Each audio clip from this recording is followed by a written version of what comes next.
ahead and hit record. All right. Whoops.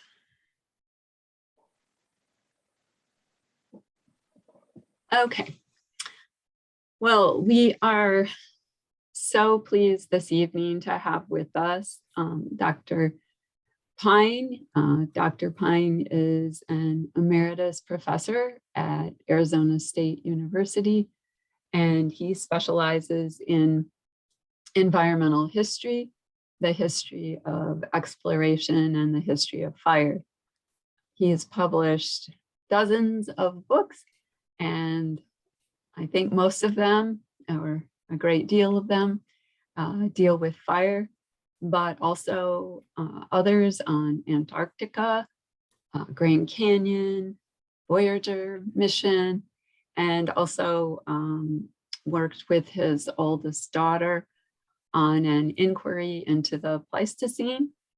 His fire histories include surveys of America, Australia, Canada, Europe, and the Earth.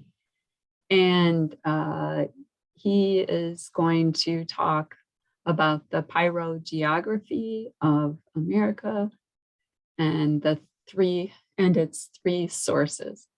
And I know I've heard him speak before, and it's super interesting and really just foremost expert on fire. So thank you so much, Dr. Pine, and please take it away. Well, thank you for the invitation, and let's drop the doctor bit. I've retired among other reasons. That's past. So thanks for the invitation. I'm going to assume, I've got a PowerPoint presentation we'll scroll through. I'm going to assume that most of you are familiar with fire issues nationally and in the state. And you're probably familiar with the usual explanations. I'm going to try to frame those a little bit differently in a way that may be helpful.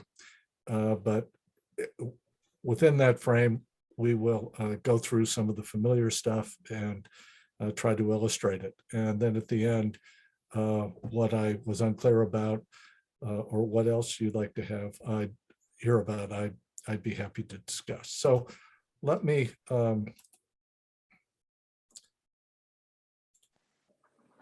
begin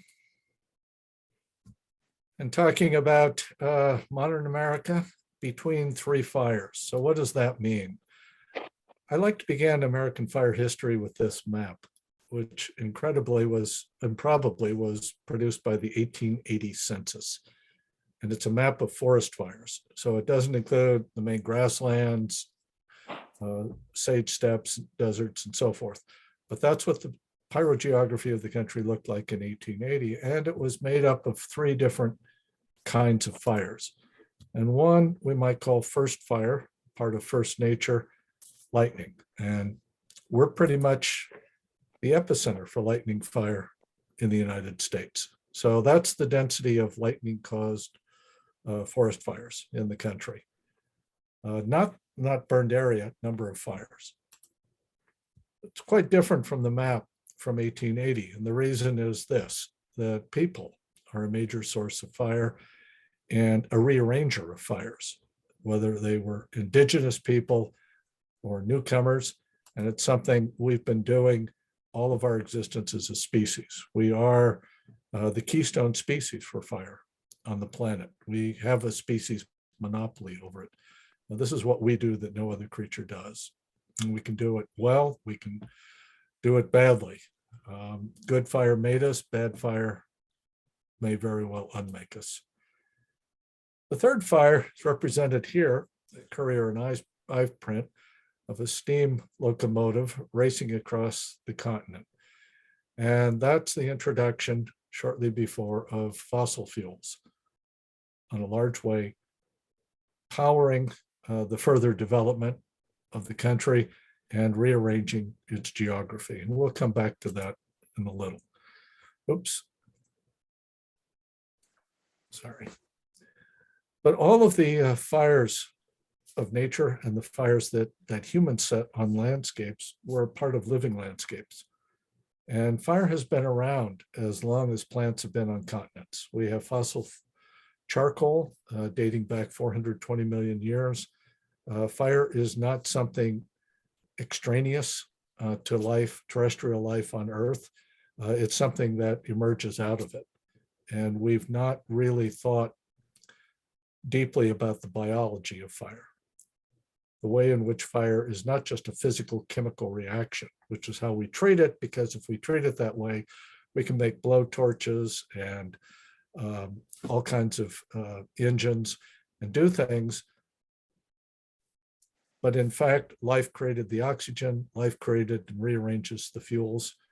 And in the form of the hominins, life created most of the ignition on the planet. So it's very much a part of the living landscape, and that means it comes with all kinds of checks and balances. There are times you can burn, times you can't, places you can burn, places you can't. There are limits on how much you can do and so forth. But a couple of 100 years ago, we decided we want more firepower, which means we have to have more stuff to burn. So we reached into the geologic past, into what I think of as lithic landscapes, that is once living, now fossilized, and into coal, oil, natural gas, and so forth, all of the fossil fuels. And we began burning that. And that changes the story, because the old quest for fire had been to find new stuff to burn and new ways to burn it. It's been about sources. But the problem now is that there's so much stuff to burn, and we're burning it, that it has no place to go. We have broken all the old checks and balances. The problem is sinks. Where to lodge it, where to cache it. So all the old ecological baffles and barriers are also gone. You can burn day and night, winter and summer, wet or dry, it doesn't matter. So we've created a fire which no longer exists within those ecological conditions. And that we have used to replace the open flames and the traditional kinds of fires. And with it, we've made not just a second nature that humans have historically done, but a kind of third nature. So in our domestic settings, used to be filled with not just with decorative fires, but working flames for heating, cooling, cooking, warming, entertaining. Now, that's all sublimated. In fact, at my university, students were prohibited from even having candles in the dorms. Modern urban landscapes drive out, do everything they can to eliminate fire. And with reason. Cities used to be made out of the same materials as the surrounding landscapes, and they burned the same way under the same weather and drought, wind conditions.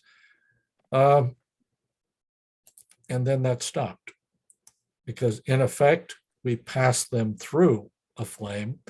What we might call, we've processed already all of our steel, our glass, our concrete, and we've made an urban landscape that is really designed not to burn. Oops, sorry, I'm having trouble with my mouse. And agriculture. People used fire for hunting and foraging, even for fishing. They would carry fire, particularly at night, attract animals, attract fish, spear them. They carried fire everywhere they went. And agriculture was based on a fire fallow system, or a fire forage system if you're dealing with livestock. And that too has been replaced.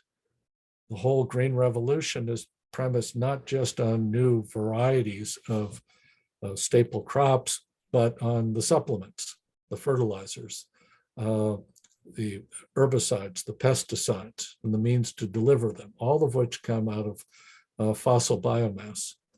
And so we've created a totally different environment with more mixed results. I'm actually kind of happy my house is not filled with smoke.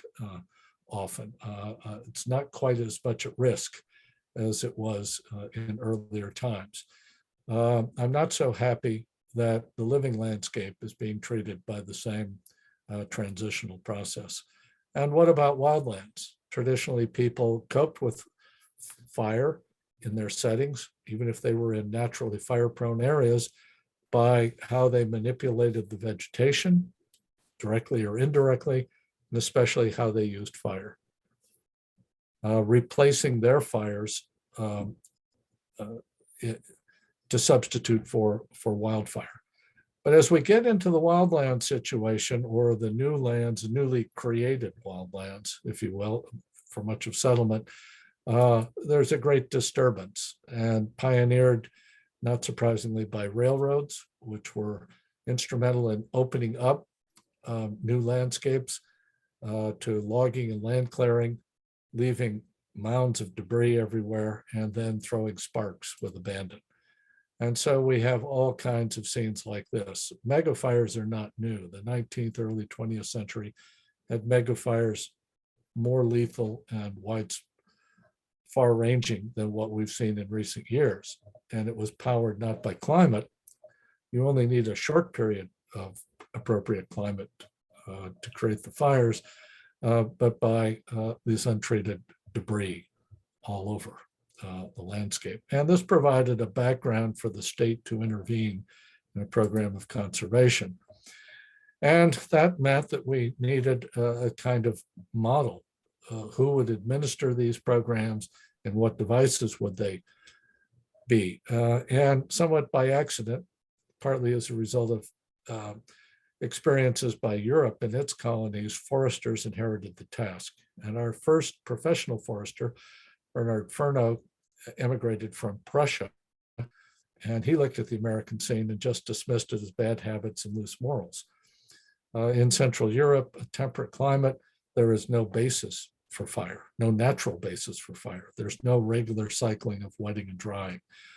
There's no dry lightning. So fire was viewed as simply a social creation, something people put in and people could take out, and we would be better off with it out. Unfortunately, those views became fundamental to forestry as it disseminated itself around the world, the kind of engineering core, whoops, I apologize, and became instrumental in managing reserves, which was the major way people tried to interrupt this wreckage that was going on. And here's Gifford Pinchot in 1898, likening the problem of forest fires to the question of slavery, and making an abolitionist argument that it has to be taken on. He was writing that, by the way, in New Jersey. So we have a series of acts: create forests, create some kind of charter for them, and then in 1905 they're transferred to the U.S. Forest Service, and in many ways that's our modern story. A creation event occurs in 1910, the famous Big Blowup, burned about 3.25 million acres in the Northern Rockies, killed 78 firefighters in 6 different scenes all at the same time, sent smoke clear across the country. It was actually mapped and categorized according to different properties. And of course, we have the stories of people being killed by it and surviving it, including the famous story of Ed Pulaski holding his men at gunpoint in this mine shaft. That same month, August, a controversy boiled over in California. It had been long simmering, but went public and it became known as light burning. And it was an argument that this whole approach the Forest Service had taken, and indeed European forestry had taken, was misguided, that we should really be emulating the American Indian and practicing routine burning on these landscapes. This is a scene from Northern California in November 1910, several months after the fires, showing some of these fires in progress. And the insert is actually Henry Graves, who succeeded Pinchot as chief forester. He was chief forester during the 1910 fires, and showing light burning here in the Black Hills. And light burning was seen as a serious challenge to the Forest Service, to its authority to speak with science, to its authority to be able to manage lands, since fire had been identified as a great threat, and the ability to end that threat would be a metric of the agency's success. So they had made fire an emblem of what they could achieve, and now they had to make it happen. And light burning persisted well into the 1920s until it was sort of formally condemned and actually denounced as a kind of heresy. And here's Aldo Leopold in 1920 helping to create the firefighting apparatus for the Forest Service in the Southwest, arguing that light burning propaganda is threatening the whole project. So odd as it may seem today, the people arguing against traditional burning were the progressive thinkers of the time. They were, in a sense, the educated elite of the period. And this is a case where they got it wrong, and the people on the ground actually got it right. And it's a very interesting story how this plays out. But the problem is that fire gets hijacked for other agendas, and you quit talking about fire and addressing things for fire, and fire just becomes a proxy for all these other kinds of arguments. So you don't handle the fire problem as well as you should. The Forest Service countered by something they called systematic fire protection, a kind of scientific approach, operations research, we might call it today, bolstered by machines that could attack fire. And so our new counterfire, industrial counterfire, if you would be enough to beat back traditional fire. The next 3 generations after Graves, chief foresters were all personally on the fire in 1910. It stayed with them. It scarred that generation. They were determined it would never happen again on their watch. This was a kind of long march or Valley Forge experience for that generation, and they would never allow it to reoccur. Congress responded a few months afterwards with the Weeks Act, which allowed the National Forest to expand by purchase into the east, but also set up federal state cooperative forestry, which was founded on fire protection. So we created a kind of national matrix under the Forest Service for dealing with fire. And for the next 50 years, the Forest Service is a kind of hegemon.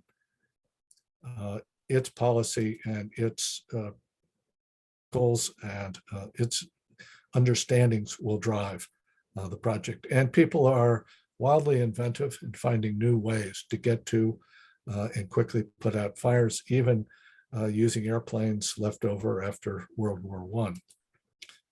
But what to do about all those fires that are more remote in the backcountry, the roadless areas that are difficult to get to, and some that are remote in time, all that abandoned land that had been cut over, burned over, and then rather than held and pay taxes on them, were simply abandoned.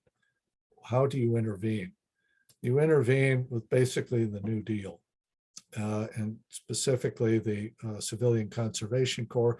That large fire in the background is the Tillamook burn, 1933, in the Coast Range of Oregon. And this is actually a crew of CCC enrollees on their way to that fire. This was their first big trial by fire, shortly after the program was started. And it spread throughout the country. There were hundreds of thousands of young men available to do it's called rehabilitation or emergency conservation work. And it's estimated that perhaps half of what they did was related to fire. Some of it was on a huge scale.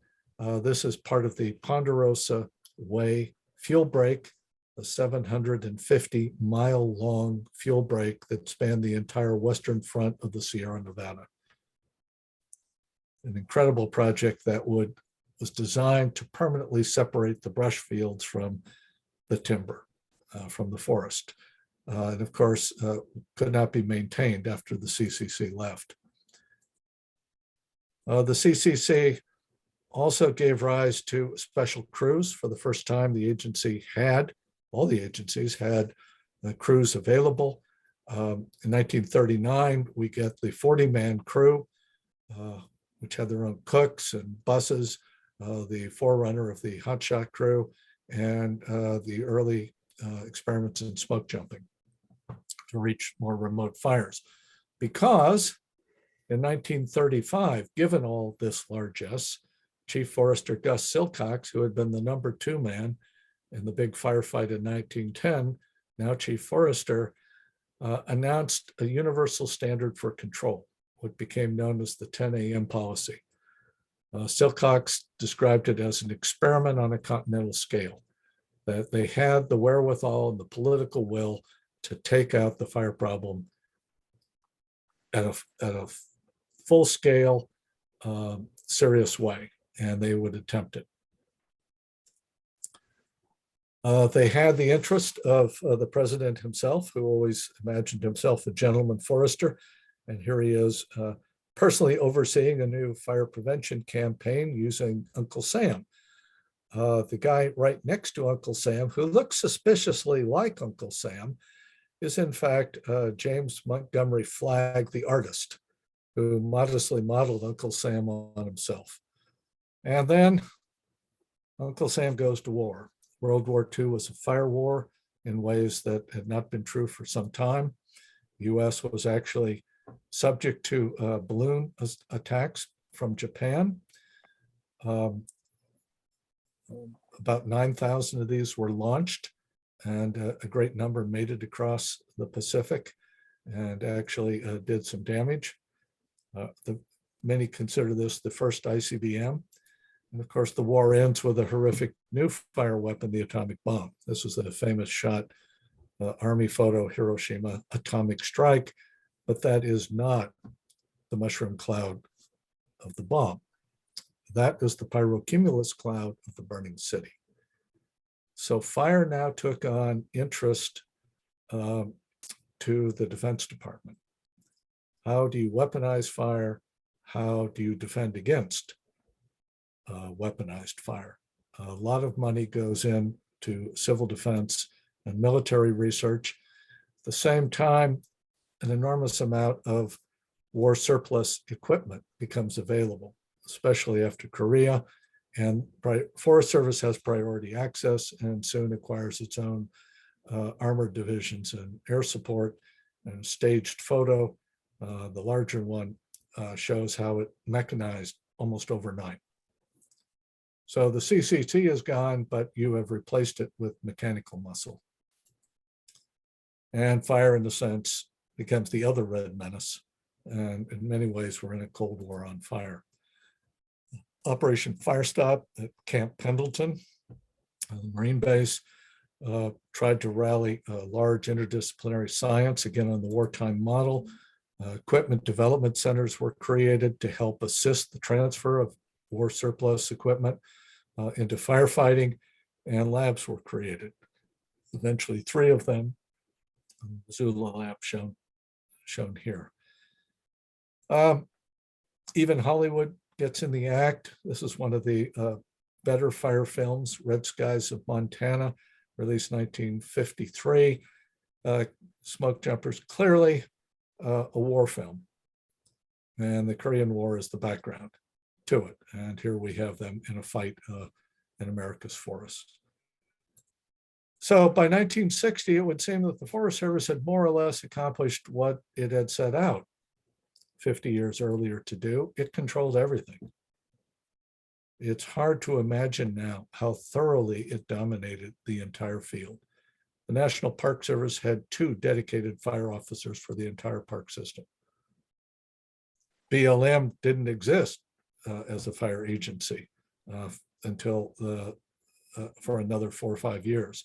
Little trials in Alaska, but that would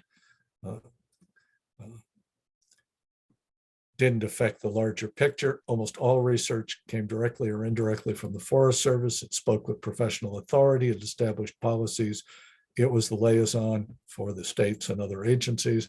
And in 1960, a famous study in public administration identified the Forest Service as the paragon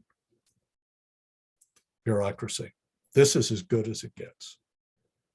50 years later, commentators will point to the Forest Service as the model of dysfunctional democracy. So fire is going to be a part of that story. There are always trade-offs. So the next 50 years, we spent trying to put good fire back in. And this will be an effort of restoring fire and a pluralism, not only of fire practices, but of agencies. So new policies and new institutions, and indeed the creation of a civil society, what I think of altogether as a kind of revolution on fire. And behind it also is a public domain that's going from a kind of multiple use melting pot to a special interest mosaic. As parts are carved out, like such as the Wilderness Act and other environmental legislation that will remove the discretion the Forest Service had. I think the revolution sort of announced in 1962. It has two poles. One is in Florida, which is really about working landscapes and prescribed burning. The other is in California, which is really about wild landscapes, natural fire, and because of those interests, really public lands. But in 1962, the Tall Timbers Research Station, a private operation, hence not under Forest Service control, began a series of fire ecology conferences that will continue into the mid 1970s and be largely responsible for creating a forum in which all those who objected to the current system had voice and succeeded. Interestingly, the Nature Conservancy that same year conducted its first prescribed burn on a prairie outside Minneapolis. By 1968, the National Park Service changed its policy. So formally renouncing the 10 a.m. policy and the suppression only policy in favor of restoring natural fire. 10 years later, the Forest Service followed suit. So we're not looking at something new. The change in attitude is 45, 50 years old. The interesting thing is what happened. Why don't we have more to show for it?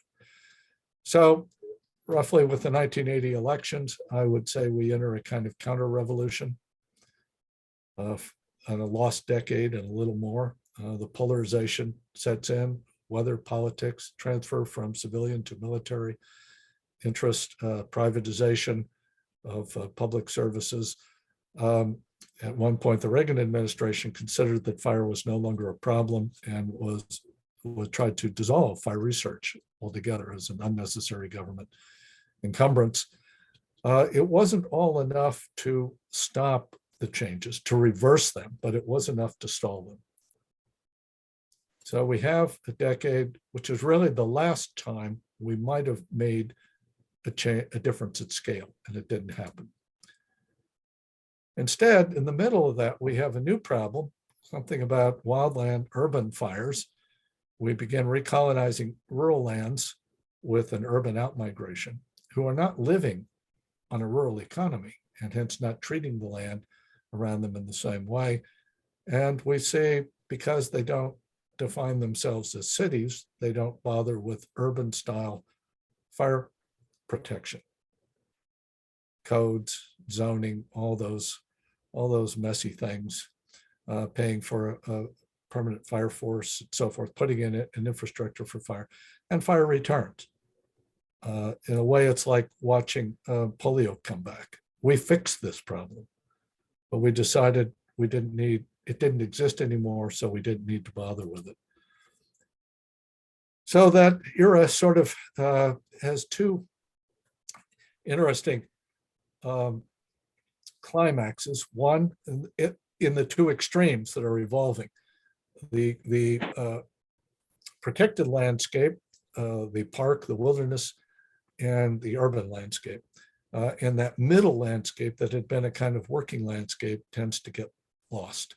So Yellowstone, about 45% or so of the park burned in the summer of 1988. And Oakland burned 1991, the first major urban fire since San Francisco burned in 1906 across the bay. A real stunner. So these are going to be the two extreme landscapes, and these are going to be the fires that characterize them. The revolution starts over again, reboots, if you will, after the 93 election. Particularly the catalyst was a fire 1994 at South Canyon, which burned over a fire crew and galvanized a lot of public interest. It was also our first $1 billion suppression bill. Suddenly, this is looking like real money. And the next year, a common federal fire policy is enacted. So all the agencies were creating fire policies that were more suited to their own particular missions. Now we began working towards a common federal fire policy. The Interior Secretary, Bruce Babbitt, declares in '98 that we're in a national fire crisis. And in 2000, we have an illustration, major breakdowns, fire returns to the Northern Rockies. 90 years after the big blow up, here we are at it again. And we're no better able to stop it than we were in 1910. All that money, all that research, all that equipment, all that experience, we can't stop it. At the same time, the National Park Service loses a prescribed burn, in my opinion, an ill-advised prescribed burn at Bandelier National Monument that burns into Los Alamos and part of the National Lab. That was guaranteed to get major attention and made, so it seems we can't fight fires and we can't light them. So at the end of the Clinton administration, it's waning hours, a national fire plan is passed, which puts a lot of money and political attention to fire. But again, it doesn't seem to get major traction. So we still have mega fires. That term is coined beginning in 2003. We still have communities burning, and we still have firefighters dying. So we spent 50 years trying to take all fire out, and we've spent 50 years trying to put good fire back in. And now I think maybe that era has passed, and we're yielding to a time of resilience.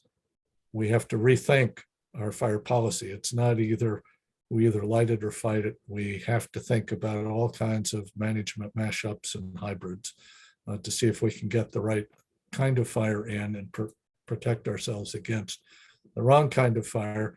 And Congress in 2010 passed a request for a national cohesive strategy, didn't give the agencies any money, didn't give the project any political power, but it became a large talk shop for all the different groups to engage. I mean, who belongs to the American fire community now? 50 years ago, it was pretty clear who belonged. Now, volunteer fire departments, county fire programs, states, large urban, everybody's a part of it. To say nothing of a large civil society. So let me go back and finish the frame. Going back to this photo, one of the interesting things about it is that it divides the world in half. And half is burning and half isn't. In effect, that is what the transition to a fossil fuel society has meant. We've used that new fire to take out the fires in living landscapes. And very quickly, here's a map, NASA composite of hotspot fires. I think this was in 2013. That's what the geography looked like. But if you compare that with a map of carbon dioxide emissions, this is what we get. And even on a coarse scale, but you can drill into a much finer grained look at that, and you have one or the other. Is it where we have managed to make that transition and where fires continue? The other way to look at it is area burned there in the sort of tan graph, high up until the 30s, begins dropping, seriously drops after World War II, the same time, fossil fuel emissions measured by carbon above. We are in effect trading one for the other. But we have a kind of sweet spot where it looks like the trade-off is working. And then it doesn't work. So now megafires have joined the forlorn polar bear as an emblem of climate change, the climate crisis upon us. And I would suggest, however, that it's larger than just climate. What we're looking at are the effects of a fossil fuel civilization, because it also affected land use. It affected our fire policies. Why were we able to replace, to suppress for a period of time, all those fires? Why was fire exclusion even conceivable as a policy? But all the other things that have gone on. So it's not all climate change, but it is mostly fossil fuels. Megafires, paradoxically, are a pathology of the developed world. Why should that be? Well, this is what we tried to match it with. And now we've learned that that was inadequate. We have reached the point now where we can control almost all the fires except the ones that really matter. And they burn up everything that would have burned otherwise. And so we have now created a world in which fire has gone feral. We've replaced, it's not even wild so much as a feral. It had once been semi-tamed or domesticated. And we find areas where these two worlds, realms of fire, collide. I like power line fires, so abundant. Seem to be a good example of that. And we are indeed creating novel landscapes and can expect a lot more. In fact, I would suggest that it's larger than that. We had a fire crisis that was recognized in the 1960s and 70s, long before climate change became recognized, at a time when climatologists were telling us we're headed into a new ice age. The fire crisis has now morphed into a fire epoch. And we are creating what I think is the fire equivalent of an ice age, or what I've taken to calling a pyrocene. So need to say something. Everybody says you have to tell us what we can do or offer some hope. Let me very briefly say, since the fire community does things in triangles, first part of fire adapted communities. I mean, there's no reason for towns to burn. And this photo is very typical. This is Paradise, California, and you can see the town is almost wholly vaporized, but the trees are fine. The trees were not the problem. The trees were adapted to fire. It was the buildings that were not adapted. So we need to treat these as cities and create fire protection systems appropriate to cities, and not try to extend that into the countryside, because we need a different kind of fire landscape there. We need good fire, and good fire can help prevent bad fire, but we have to do a bunch of things. And we need municipal watersheds, we need healthy landscapes, we need all the other things that so much of our public landscapes in particular are not able to give us, because the fire problem is now rolling over them. And the third part is that we have to wind down fossil fuels as a source of power. But the paradox will be, as we ratchet down fossil fuel burning, we'll have to ratchet up our burning and living landscapes. We have a huge fire deficit, and we will be living with the enhanced fire capabilities of that landscape for a long time. And we will have to find better ways to manage fire in living landscapes. So traditionally, as the Old Testament prophet Ezekiel put it, we've been caught between two fires. They shall go out from one fire, another fire shall devour them. That seems to be a pretty apt description. But I would suggest now that it's more complicated, because we've created a three-body problem. We're trying to pass between three fires, and that is infinitely more difficult. But we created the fire problem. We are the fire creature, and it's time we began accepting that calling. Good fire made us, bad fire may unmake us, but that's going to be our call. So with that, let me stop talking and open up for questions if anybody has. Great. Well, thank you so much. I'll use Stephen because you told me to drop the doctor. Yes. Question. I thought Smokescreen by Chad Hansen was an interesting read, and wondering, sorry, I can't get down. Wondering. Yeah, I can see it here. Oh, can you? Okay. Wondering what your perspective was on thinning, restoration, fuel reductions. Well, like anything, it can be done well or poorly. I think the evidence for ponderosa pine is pretty good. That a combination of thinning and burning is very helpful. But one of the problems with fire, just as in the early years, fire was used to animate message about conservation in general. So you couldn't question fire, because if you did, then it might bring into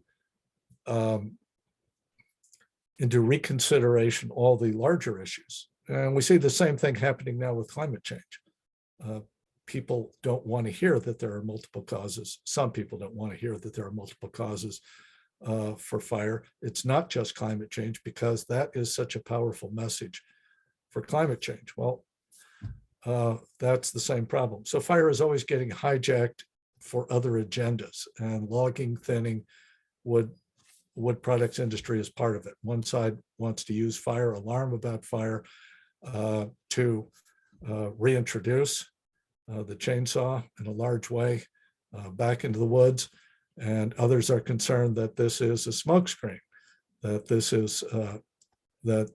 is just a sleight of hand distraction to get us to take us away from the real problem. But neither of those extremes are really addressing fire as a problem. One of the deals with logging, however, is that people see all these big trees and they say, look at all that fuel. Those living trees are not fuel. Their fine branches and needles are fuel if the fire can get up there. But what's left after a big fire is exactly what logging would have taken away. Those live green trees can't burn. I mean, if you want to put out a campfire, put a big chunk of green wood on it. So logging takes the big stuff and leaves the little. Fire burns the little and leaves the big. So one is not a substitute for the other.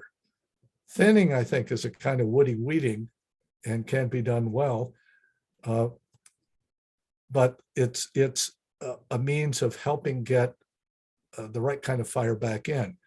And what I see too often, particularly in the Northwest, is that the thinning, the cutting gets done, but they don't follow up with the burning. And studies seem to show that the best of all worlds is thinning in the right context, followed by burning. The next best is just burning. And the worst is just cutting without burning. In effect, unless you've removed it somehow, you've just added to the fuels.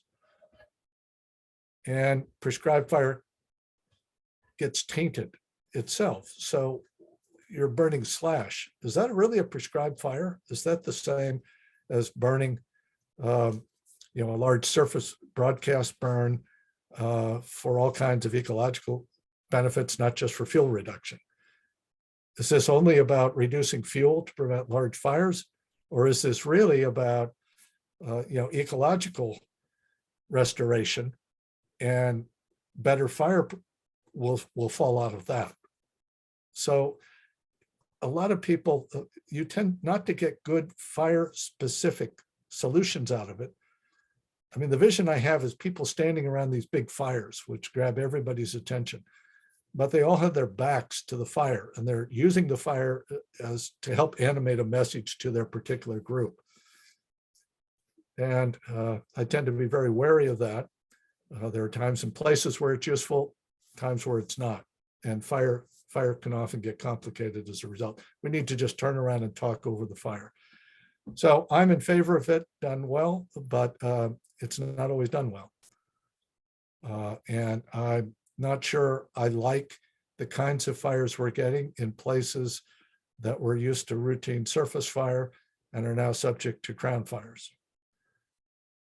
So we're all going to have to figure out what really makes sense. What is the goal and what are the appropriate means to do it, and not allow it to get kidnapped and held for ransom for some other cause. Okay, it's another one. Understand conditions not always identical. The rim fire in 2013 burned at less than 1 mile per hour. The campfire, which USFS spent significant money on around Paradise and Concao, told the communities this would protect them from future fire and pulled 2 million board feet out at a rate of 3 miles per hour. Thoughts? Well, I'm in favor of fire equivalent of green belts around communities at risk. There's often a sense that we can create fuel breaks. We'll just cut our way, a fuel break will create sort of an equivalent of a levee, and we'll remove all of the trees. And, you know, look at the photo I showed of Paradise. The trees didn't burn, except when they were in the city, and the houses burned the trees, not the trees, the houses. So I can understand that people want protection. But building that kind of fuel break, if that was what was involved, is not going to protect them, because the winds will simply throw embers over it. And that's the difference with a levee. You know, the wind can blow splashes of water over the levee, drops may fall, but those drops don't start a new flood. Embers can start a new fire. And embers, it turns out, are what take out the houses. And then once you get houses started, enough houses started, it burns house to house. It's an urban fire. So this kind of, and the problem with this kind of fuel break is that nobody thinks about maintenance. And almost all fuel breaks that have ever been built in the country have fallen into decay. The two I can think of that haven't are the international fuel break, which separates the California border from Mexico, because there are lots of reasons. There are now lots of stuff crossing the borders. And so that's taken on a different interest. And the fuel breaks interior and exterior around Camp Pendleton, where they have so much live fire ammunition that they're always starting fires. But those are integral. Almost all fuel breaks fail otherwise. It's because they aren't maintained. And one of the things CAL FIRE, or its predecessor, tried to use to maintain fuel breaks after the CCC left into the 1960s was something that we now know as Agent Orange. They were experimenting with herbicides. And then it was that experience that it got transported to Vietnam. So if you want to protect a community around the zone, you need to think about recreational areas. I mean, I'm not a golfer. You could put in golf courses. You could put in picnic areas, biking, hiking, stuff where that landscape is treated to such that fires can get in and can be controlled. But it will be maintained, not because of fire, because once the threat is passed, 3 years or so after a fire, everybody's forgotten it and they go on. But because of other reasons as well. I'm sorry, I don't know that. So I would need to know the particulars about what was hauled off and why, and how much of that was just so-called salvage logging. I don't know what it was. I know that there are plans for fuel breaks on the windward side of Paradise, but Paradise also refused to accept cleared zones around their individual houses, which was the one thing the the fire chief of the town asked them to do. Make that mandatory. And they would not do that. So at that point, they're vulnerable to embers, and wish them well. Okay, the first map seemed to be divided into two parts, east and west. Is the dividing line the 100th meridian? Yes, it is pretty much, because that was the limit of forest, of trees, where trees could easily grow. And then we have the higher plains, the drier part, the eastern half of that Great Plains, tallgrass prairie, will very quickly be overrun by woody vegetation if it's not regularly burned. I mean, like once every 3 years or more. So that is a divide. And then the other issue is that the map was constructed by observers, and there weren't that many people. So some areas were simply not well covered. So it's also very light on Florida, southern Florida. A century ago, the state forester of Florida announced that 115% of the state had burned in the last year. And you wonder, what's this guy talking about? He's talking about it because most of Florida was open range ranching in the interior, and many of the ranchers would burn twice. They would get a second burn to get a flush out of it. And so if you added up the total acres that burned, this is the kind of burning you see in third world countries today. You can see it in large parts of Brazil, for example, and other areas. And that was just what fire was like.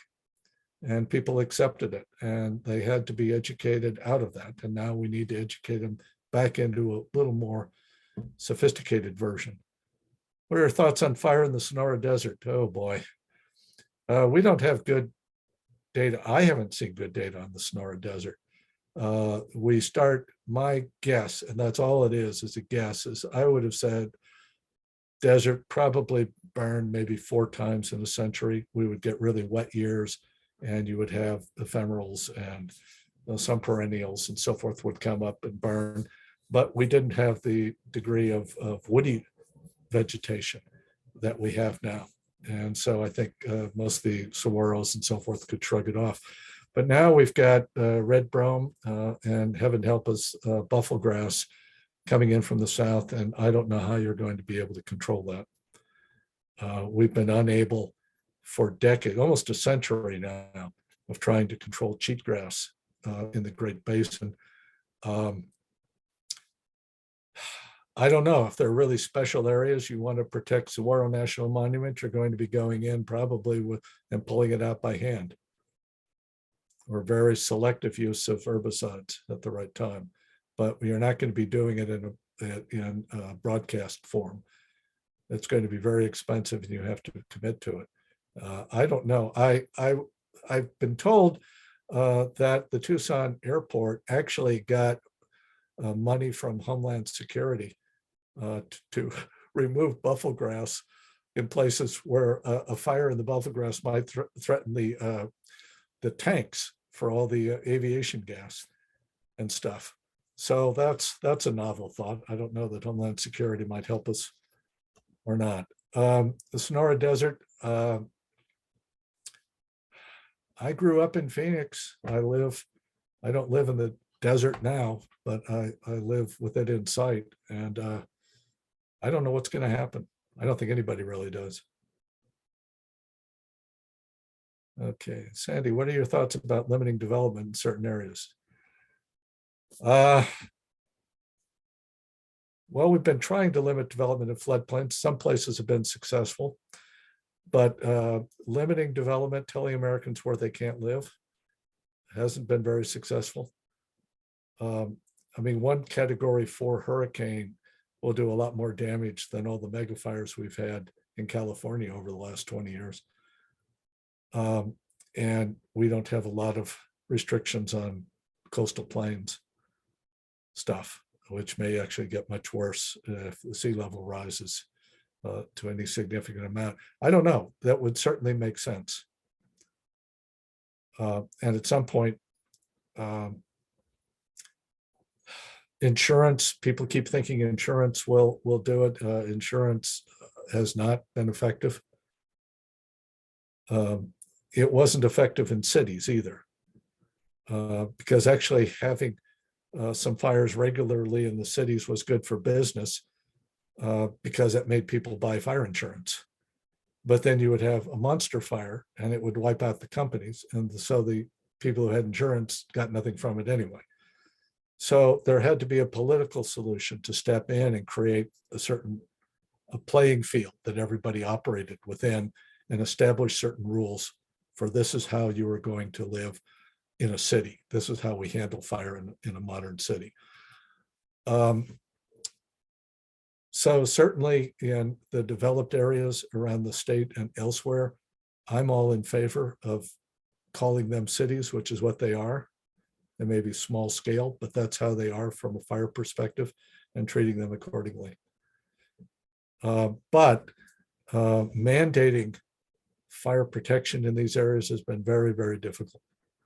And anything that might reduce the resale value and growth potential is something anathema to most county commissioners. So I don't know. We've relied on volunteerism, but part of the problem with volunteerism is that I protect my house, but my neighbors don't. My house is at risk when their houses burn. So at that point, and this is really grasping at straws, what we need is a series of lawsuits, maybe even a class action suit, threatening all those people who didn't treat their houses and caused my house to burn for damages. That might do it, but insurance has not. I have a place at Alpine, and I spent 20 years getting ready for a big fire, and it came in 2011 with the Wallow fire, and it vaporized my wood pile. I had a large wood pile, fortunately well away from the house. We actually border the Apache National Forest. Took out a lot more vegetation than I thought. I was surprised that the oaks were taken out. The house came through fine. So in response, we had our insurance rate increased significantly the next year. So we went to another company and ended up with paying less than we had first. So as long as you've got that kind of economic environment, I don't see how insurance is going to make a difference. So there's no way out of a political solution. What you need is the right kind of political solution that lets the market work where it can do some good. Okay, do healthy riparian areas make good field breaks? They certainly can. And this is another interesting thing. We've defined fire as a physical chemical problem. So if that's the problem, you take physical chemical solutions. You drop retardant on it. You drop water on it. You spray water over it. You bulldoze away all the vegetation so that it's bare earth. So you stop the physical transfer of heat across that. Well, if we think of fire as a biological creation, then we'd be thinking a lot more about biological solutions, ecological engineering, beavers. Restoring beavers is a great way in many landscapes of helping to restore fire because they're going to create natural field breaks. They give you opportunities. They do lots of other good things as well. Healthy riparian areas can make good field breaks. They might not stop the worst fires, but they can help. Upper Verde River, Jewel of the Southwest, eligible designation. It's just an announcement. Oh, I'm sorry. Okay. There was a question. I was thinking, how the hell am I going to respond to this? I have no idea.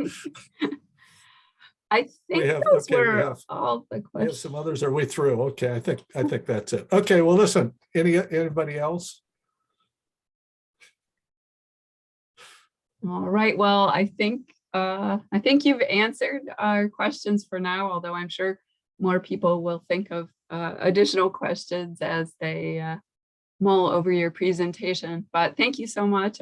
A great presentation. We appreciate it, and all the good information, and obviously understand that fire is an important part of the landscape, and have been frustrated with the Forest Service and others relative to more of an interest in cutting trees than restoring fire. So I appreciate Yeah, your you presentation. have to be careful. All sides can be mischievous in that. Well, listen, thank you for the invitation, and congratulations on your good work. And I'll say good night. Have a good one.